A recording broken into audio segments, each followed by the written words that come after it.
terhormat dan integrasi untuk mengapi yang terhormat Kepala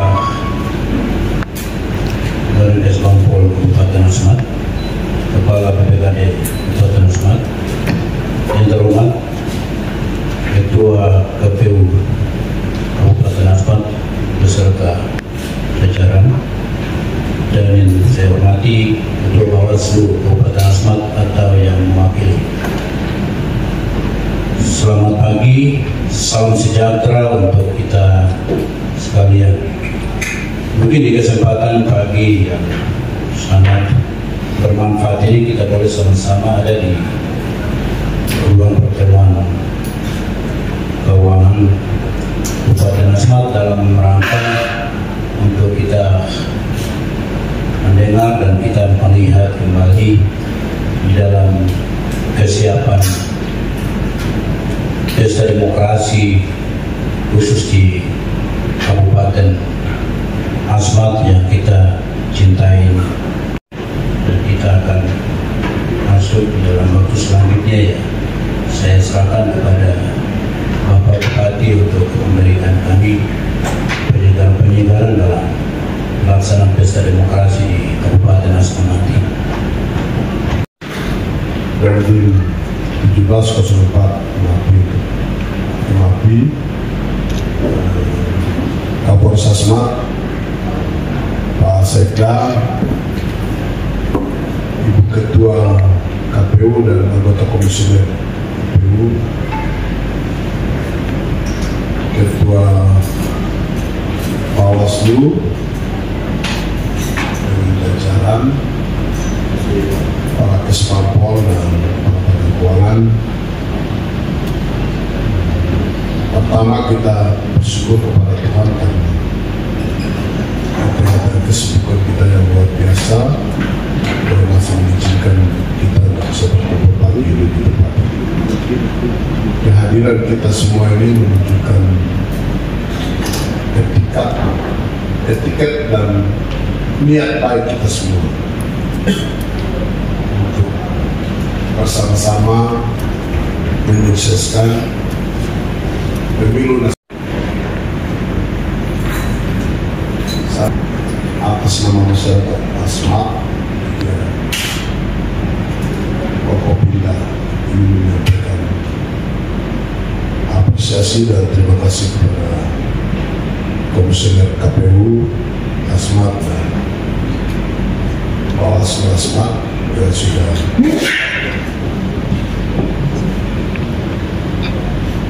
mulai beberapa bulan yang lalu dengan seluruh tahapan pemilu yang sudah berlangsung sampai dengan hari ini.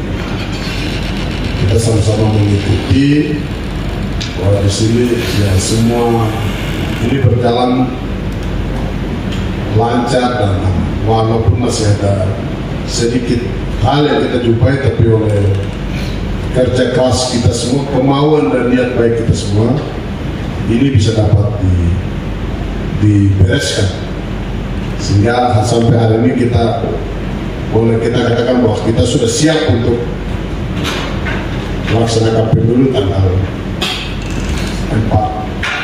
14 bisa dimanfaatkan untuk kepentingan kelompok tertentu, maka tugas ini diserahkan kepada penyelenggara yang kita yakini pasti profesional dan independen dalam melaksanakan seluruh tahapan pemilu sampai pada penetapan hasil pemilu nanti.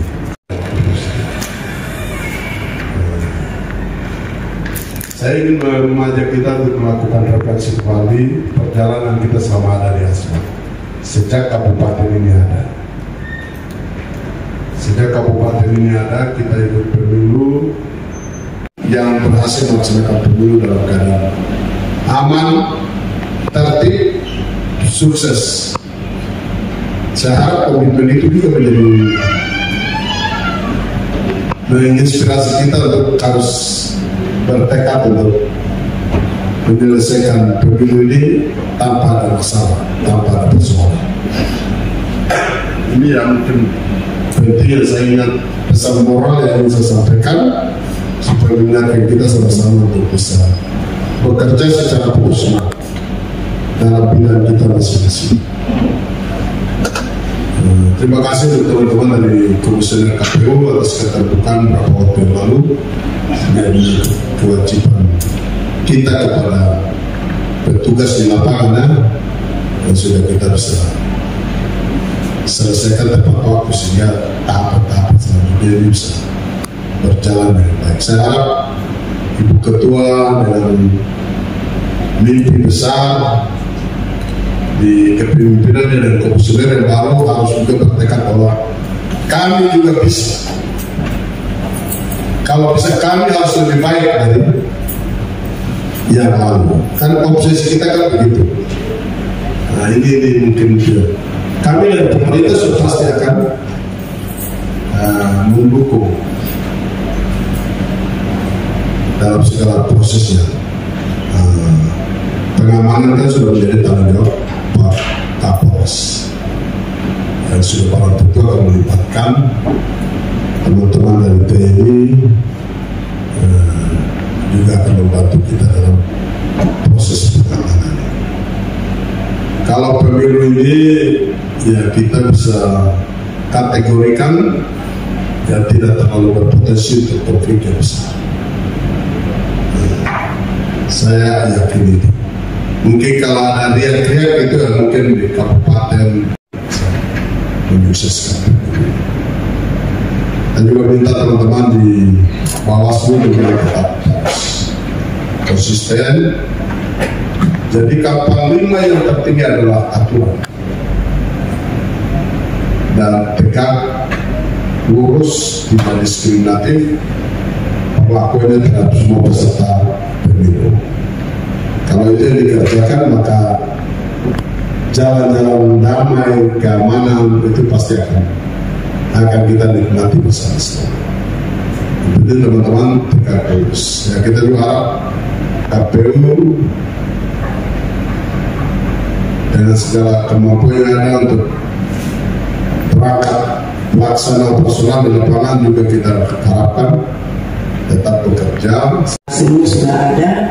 Jadi yang kemarin terlambat itu yang pengadaan dari Makassar, karena sudah tiba tadi malam. Jadi mungkin sebentar akan kami masukkan dalam kota dan mungkin sudah bisa dibikin. Tinggal yang di dalam kotak saja. Kami rencana akan didistribusikan kalau dia sudah pengadaan yang dalam kotak ini sudah semua clear, akan didistribusikan H-7. H-7 didistribusikan paling lambat H-5. Substansi kebijakan. Substansi itu berarti dari aturan lebih tinggi sampai aturan yang rendah. Dari kementerian sampai yang terbawah, terendah. Yang kedua, anggaran pemilihan untuk pilpres dan legislatif ini tidak boleh dibiayai oleh dua sumber dana. Itu aturan dari Kementerian Negeri yang dikeluarkan. Tidak boleh dibiayai lebih daripada dua sumber dana. Mungkin Ketua KPU tahu dan Komisioner juga tahu. Ya, hanya satu sumber dana, yaitu dana dari pusat.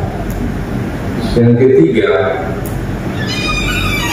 dalam permasalahan monopono, kita masih menggunakan surat edaran Menteri terkait dengan standar belanja, ya, yaitu nomor 647 PMK Peraturan Menteri Keuangan nomor 647. Sehingga kalau membedakan antara pemilu yang sebelum dengan pemilu yang sekarang, kita kembali pada substansi yang pertama, bahwa kita jalan berdasarkan Peraturan Menteri Keuangan nomor sekian, ya, Peraturan Menteri Keuangan nomor 647, dan itu tidak mengubah. Itu artinya apa? Bahwa semua standar honor, semua standar operasional, standar biaya masukan masih menggunakan standar itu, dan tidak boleh lebih, ya.